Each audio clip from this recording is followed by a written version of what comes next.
အားလုံးပဲမင်္ဂလာပါ UK Match Day ရဲ့ Facebook နဲ့ YouTube Channel ကနေကြိုဆိုပါတယ်ဒီကနေ့ရဲ့နောက်ဆုံးရအားကစားသတင်းတွေကိုကြည့်ရမယ်ဆိုရင်တော့ La Liga ထိပ်သီးကလပ် Atletico Madrid အသင်းကထွက်ခွာသွားတဲ့တိုက်စစ်မှုDiego Costa ရဲ့နေရာမှာအစားထိုးဖို့ပြန်လည်ရှာဖွေနေပါတယ်နောက်ဆုံးမှာတော့သူတို့လိုချင်တဲ့တိုက်စစ်မှုတစ်ယောက်ကိုရရှိခဲ့ပါပြီအဲ့ဒါကတော့ပြင်သစ်ကလပ် Lyon ရဲ့တိုက်စစ်မှု Moussa Dembélé ပဲဖြစ်ပါတယ်လက်ရှိမှာ Lyon သင်းမှာပုံမှန်ကစားခွင့်မရဘဲရုန်းကန်နေရတဲ့သူကို Atletico Madrid ကယာဒီကုန်ထိအငှားနဲ့ခေါ်ယူသွားမှာဖြစ်ပြီးအပိသက်ခေါ်ယူမဲ့စာချုပ်မျိုးနဲ့ချုပ်ဆိုသွားမယ်ဆိုပြီးတော့ ESPN သတင်းဌာနကဖော်ပြထားတာလည်းဖြစ်ပါတယ်ဆိုတော့တစ်ချိန်တည်းမှာအသင်းကထွက်ခွာသွားတဲ့ Diego Costa ကိုတော့ Wolverhampton ကအရန်လိုချင်တယ်အစောပိုင်းတုန်းကတော့ Arsenal နဲ့ Tottenham ကစိတ်ဝင်စားတယ်လို့သတင်းတွေမှာဖော်ပြထားပေမဲ့တစ်ဖက်ကိုပေါင်2သိန်းခွဲလောက်ထိတောင်းဆိုတဲ့ Costa ကိုပေးချေလိုခြင်းမရှိတဲ့အခြေအနေကြောင့် Wolverhampton တသိန်းမဲ့ကြံတော့တယ်Wolf ကလည်းသူတို့သင်းရဲ့တိုက်စစ်ပိုင်းအတွက် Costa ကိုလိုချင်နေတယ်ဒါပေမဲ့ Diego Costa ရဲ့လောက်ခလာစာကိုရှော့ချပေးဖို့တောင်းဆိုထားတယ်အဆင်ပြေရင်တော့ Wolverhampton ကသူ့ကိုခေါ်ယူဖို့နီးစပ်သွားမှာလည်းဖြစ်ပါတယ်အချိန်ထဲမှာပဲမနေ့က La Liga ပွဲစဉ်တွေကစားတဲ့အခါမှာ Barcelona သင်းက Granada ကို4ဂိုးပြတ်နဲ့နိုင်တယ်အဝေးကွင်းနိုင်ခဲ့တဲ့ပွဲမှာ Barcelona အတွက်ရလက်ကောင်းတည်ဆောင်ပေးခဲ့သူက Antoine Griezmann နဲ့ Messi ပါသူ့ပြင် Messi ကတော့ Barcelona အသင်းအတွက်2ဂိုးအပါဝင်ဒီနေ့ရာသီ La Liga မှာ7ဂိုးသွင်းနိုင်ခဲ့တယ်ဒါဟာသူ့အတွက်လည်း La Liga ပြိုင်ပွဲတမိုင်းတစ်လျှောက်နောက်ဆုံး15စနစ်ဇက်တိုက်ကို10ဂိုးနဲ့10ဂိုးအထက်သွင်းယူနိုင်ခဲ့သူဖြစ်ပထမဆုံးကစားမအဖြစ်မှတ်တမ်းဝင်လာခဲ့တာပါဒီရာသီမှာ Messi ကတော့ La Liga မှာ7ဂိုးသွင်းထားပြီးတော့ဂိုးအများဆုံး Pichichi စုမှာဥဆောင်နေသလိုပြိုင်ပွဲရဲ့မှာ14ဂိုးသွင်းထားသူလည်းဖြစ်ပါတယ်Messi ကအဲ့ဒီပွဲမှာ free kick ကနေဓာတ်ရိုက်ကန်သွင်းခဲ့တဲ့ဂိုးလည်းပါတယ်အဲ့ဒီဂိုးကတော့ Messi အတွက် Barcelona အသင်းကစားမတက်တန်းတစ်လျှောက် free kick ကနေဓာတ်ရိုက်ကန်သွင်းမှုက48ချိန်မြောက်ပါဒါဟာကလပ်အသင်းတစ်သင်းထဲမှာဆိုရင် Messi ကသူ့ကိုအကောင်းဆုံးစံချိန်တစ်ခုဖြစ်ပြီးတော့သူ့ရဲ့မဟာပြိုင်ဘက် Cristiano Ronaldo နဲ့အရင်ကပူးတွဲစံချိန်တူထားတဲ့48ဂိုးကိုကျော်ပြီး48ဂိုးသွင်းခဲ့တာပါ Ronaldo ကတော့နိုင်ငံလေစဉ်အသမိုင်းမှာတော့ Messi တက်ပို့ပြီးတော့ free kick ကန်သွင်းထားသူလည်းဖြစ်ပါတယ်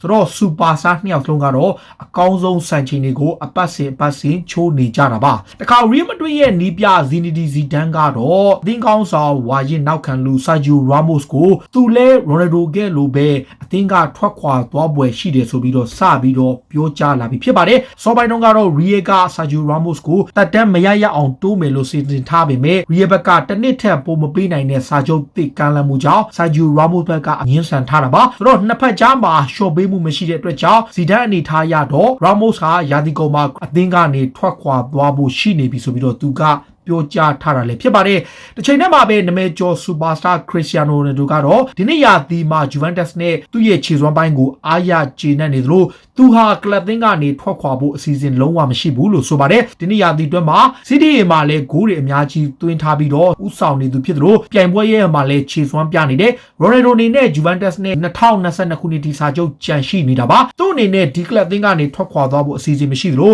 ကစားသမားဘွားကနေအနားယူသွားဖို့လုံးဝအစီအစဉ်မရှိသေးဘူးလို့ဆိုခဲ့တာပါတခါဂျာမန်မှာအရန်ကိုဆိုးဝါးဖြစ်နေပြီးရုန်းကန်နေရတဲ့ရှော့ကာအသင်းကတော့ပွဲစဉ်30ဇက်တိုက်နိုင်ပွဲမရှိကိုအဆုံးသတ်လိုက်ခဲ့ပြီးဟိုတနေ့ကနိုင်ပွဲရခဲ့ပြီဖြစ်ပါတယ်အဲ့ပွဲမှာရှော့ကာအတွက်ခြေစွမ်းပြခဲ့သူကအသက်19နှစ်အရွယ်ရှိတဲ့အမေရိကန်လူငယ်တိုက်စစ်မှုလေးမတ်သရူးဟွန်ကတော့ဒါ hat trick သွင်းယူပြီးတော့ဖော်ဖန်ဟင်းကို4ဂိုးပြတ်တဲ့နိုင်ငံပွဲမှာရှော့ကာအတွက်ပထမဆုံးသွင်းကိုသွင်းယူပေးပြီးတော့အနိုင်ရအောင်စွမ်းဆောင်ပေးတာပါတခါ PSG အသင်းရဲ့နီးပြဟောင်း Thomas Tuchel ကတော့လက်ရှိမှာအသင်းကထုတ်ပယ်ခံရပြီးတဲ့မှာအသင်းလက်မှတ်ဖြစ်နေတဲ့သူ့အနေနဲ့ Chelsea အသင်းကိုကင်တွယ်ကြည့်နေဆိုပြီးတော့ပြောကြားလာပါတယ်ဂျာမန်မီဒီယာတွေရဲ့အဆိုအရကျွန်တော်ဟာလန်ဒန်ကိုသွားပြီးတော့ကလပ်အသင်းကိုကင်ဖို့စဉ်းစားထားတယ်ချို့ကတော့ Arsenal နဲ့ Chelsea ဖြစ်တယ်လို့ပြောထားပေမဲ့အများစုကတော့ PR တွေများနေတဲ့ Frank Lampard ရဲ့ Chelsea ဖြစ်တယ်လို့ယုံကြည်နေကြတယ် Chelsea ကတော့လက်ရှိမှာ Lampard ရဲ့နေရာမှာအစားထိုးဖို့ယာထားတဲ့ဆေးမှာထည့်ထားတော့ Thomas Tuchel တယောက် Chelsea နီးပြဖြစ်လာနိုင်ပွဲရှိတယ်လို့သတင်းတွေမှာဖော်ပြခြင်းခံရတာပါ Frank Lampard ကတော့သူ Chelsea အသင်းမှာစွမ်းဆောင်ခဲ့တဲ့ကစားမဘွားအောင်မြင်မှုတွေဟာသူ့ရဲ့နီးပြယာတို့ကိုအာမခံချက်မပေးနိုင်ဘူးလို့သူကဆိုလိုက်ပါတယ်တခါ American လက်ရွေးစင်ကစားမဟောင်းတယောက်ဖြစ်တဲ့ Alex Lex ကတော့ Chelsea အသင်းကခေါ်ယူထားတဲ့ Pulisic ဟာလက်ရှိမှာသူ့ရဲ့ရေချင်းတွေစွမ်းဆောင်ရည်တွေကိုတွားဖြုံးနေတယ်ဆိုပြီးသူကပြောလိုက်တယ်သူဟာ Chelsea အတွက်အရန်ကောင်းလွန်းတယ်ဆိုပြီးတော့သူကပြောခဲ့ပြီးတော့သူ့အနေနဲ့ဒီထက်ပိုကောင်းတဲ့အသင်းတစ်သင်းကိုပြောင်းတင်တယ်ဆိုပြီးတော့သူကဝေဖန်ထားတာလေပြီးတော့တစ်ဖက်မှာလည်း Christian Pulisic အနေနဲ့ Borussia Dortmund ကဆင်းလာပြီး Chelsea ကိုပြောင်းခဲ့တာကအမှားတစ်ခုဖြစ် ကြောင်းနဲ့လမ်ဘတ်ဟာတလောက်ငွေကြေးသုံးထားရတဲ့အခုလိုရုန်းကန်နေရတာကသူ့ကစားမရဲ့အရေးချင်းတွေကို waste ဖြစ်စေတယ်ဆိုပြီးတော့သူကပြောခဲ့တာပါဒီ Manchester United ရဲ့နီးပြ Ole Gunnar Solskjaer ကတော့ Watford ကိုနိုင်ခဲ့တဲ့ FA Cup ပွဲမှာနောက်ခံလူ Lindelof ရဲ့လူရှော်နဲ့ Paul Pogba တို့သုံးကဒဏ်ရာပြဿနာကြောင့်သူတို့ခြံလက်ခဲ့တယ်လို့ဆိုလိုက်ပါတယ်လက်ရှိမှာတော့ Pogba ကသူ့ရဲ့ခြေချင်းဝတ်ဒဏ်ရာပြန်ရထားပြီးတော့ Burnley နဲ့ပွဲကိုပါမသေးကြပဲရှိတယ်လို့ဆိုထားလို့ Lindelof နဲ့လူရှော်ကတော့အသေးစားဒဏ်ရာတွေရရှိခဲ့တယ်လို့ဆိုထားတာပါဒါ Burnley နဲ့ပွဲကိုတေချာပေါက်နီးပါးလွဲချော်မဲ့သူက Eric Bailly ဖြစ်တယ်ဆိုပြီး Britain Media တွေမှာဖော်ပြနေပါတယ်ဒါ Watford နဲ့ကစားခဲ့တဲ့ပွဲမှာဂိုးသမား Dean Henderson နဲ့ထိခိုက်ပြီးတော့ဒဏ်ရာရသွားတဲ့ Eric Bailly ကအသင်းကောင်းဆောင် Maguire နဲ့လဲလိုက်ရတယ်။ Inter Milan ကတော့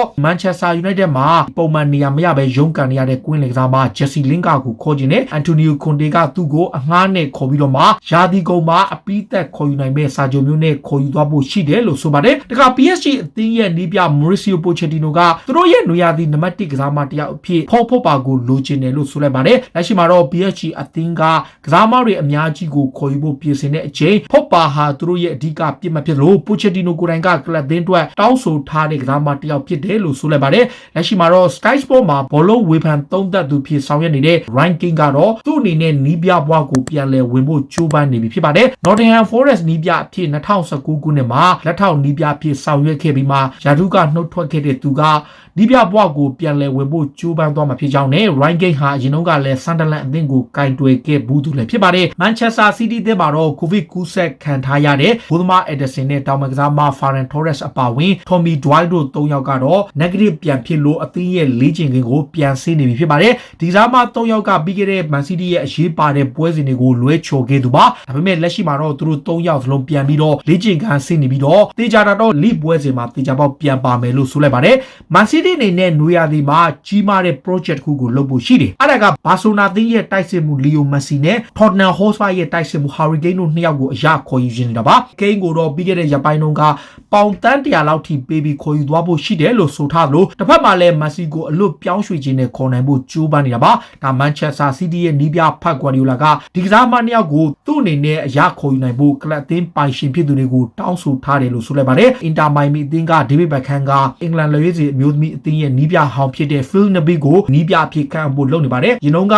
Manchester United မှာအသင်းပေါ်ဟောင်းဖြစ်ရှိတဲ့ Phil Neville ကို Inter Miami ကသူတို့ရဲ့နီးပြအသစ်ဖြစ်ခန့်ဖို့နောက်ဆုံးဆင့်ဆွေးနွေးလက်ရှိတယ်လို့ဆိုပါတယ်။တခါ Arsenal အသင်းကထွက်ခွာတော့မဲ့ကွင်းလေကစားမ Mesut Ozil ကတော့လက်ကျန်6လလောက်ခလာစာကိုသူ့ကို Arsenal ဘက်ကပေးဖို့အစီအစဉ်တစ်ခုကိုသူကထုတ်ပြလိုက်ပါတယ်။ Ozil ကတော့ Fenerbahce အသင်းကိုပြောင်းရွှေ့ဖို့တေချာတလောက်ရှိနေပေမဲ့ Arsenal အသင်းကသူ့ကိုပေးရမယ့်လက်ကျန်လောက်ခလာစာ6လမှာတစ်ပတ်ပေါင်3သိန်းကျင်းတဲ့အတွက်ရင်သူဟာ9တန်းထိရရှိမှာပါ။အဲ့အတွက်ကြောင့် Arsenal အသင်းကို Ozil ကဒီလစာ9တန်းကိုကလပ်အသင်းက3နှစ်အတွင်းခွဲပေးမယ်ဆိုရင်ကျွန်တော်ဟာဇန်နဝါရီကာလမှာပဲတူဒီကလပ် Fenerbahce ကိုပြောင်းဖို့အသင့်ရှိနေပြီလို့ဆိုထားပါတယ်။ Arsenal အသင်းကတော့လက်ရှိမှာ32နှစ်အရွယ်ရှိတဲ့ Ozil ကိုဇန်နဝါရီမှာထွက်ခွာသွားရင်တော့သူတို့အနေနဲ့လောက်ခလာစာပေးချေလိုခြင်းမရှိဘူးဆိုပြီးသတင်းတွေမှာဖော်ပြထားတာပါ။ဒါက Atletico Madrid ကိုအငှားသွားကစားပြီးမှမြောက်လန်ဒန်ကိုပြန်လာတော့မဲ့ Lucas Torreira ကတော့ Fiorentina ကိုအငှားထပ်ကစားသွားဖို့ဆွေးနွေးနေပါတယ်။လက်ရှိမှာ Fiorentina အသင်းကသူ့ကိုခေါ်ဖို့ကြိုးပမ်းနေသလို Torreira ကိုယ်တိုင်ကလည်း Italy ကလပ်ကိုပြောင်းရွှေ့ခြင်းနေတယ်လို့ဆိုတာပါ။ Genoa အသင်းက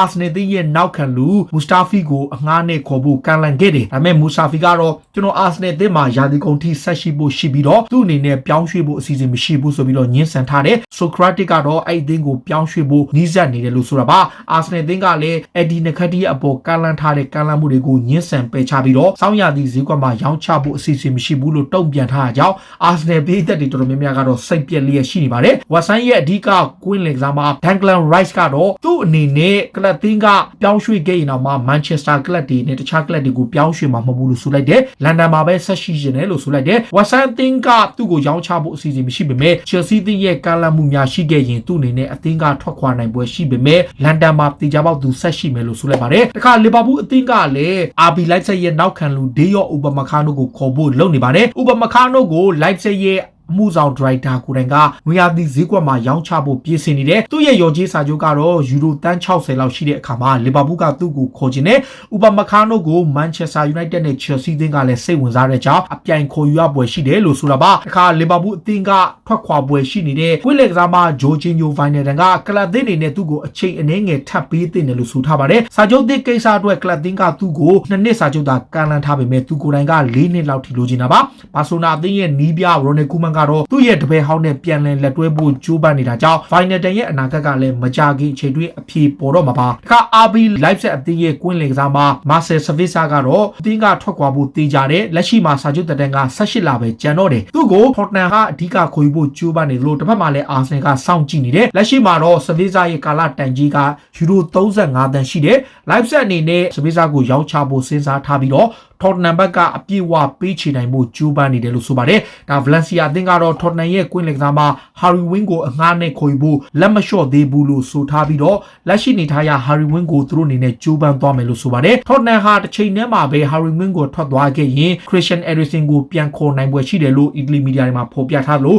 မိုရီညိုကလည်းအက်ရီဆင်ကိုသဘောကျတဲ့အတွက်သူဟာအသင်းရဲ့အနာဂတ်အစီအစဉ်မှာပါဝင်လာပွဲရှိတယ်လို့ဆိုထားပါတယ်ဒါတွေကတော့စိတ်ဝင်စားစရာနောက်ဆုံးရအားကစားသင်းတွေကိုတင်ဆက်ပေးရပါခုလိုမျိုးစိတ်ဝင်စားစရာအားကစားသင်းတွေကိုနားဆင်နေကြည့်ရှုခြင်းတော့ UK Match Day ရဲ့ Facebook နဲ့ YouTube Channel ကို follow လုပ်ထားကြပါလို့တောင်းဆိုရင်းနဲ့ဒီကနေ့ရဲ့အစီအစဉ်ကိုဒီမှာပဲအဆုံးသတ်ပြစေအားလုံးကိုကျေးဇူးတင်ပါတယ်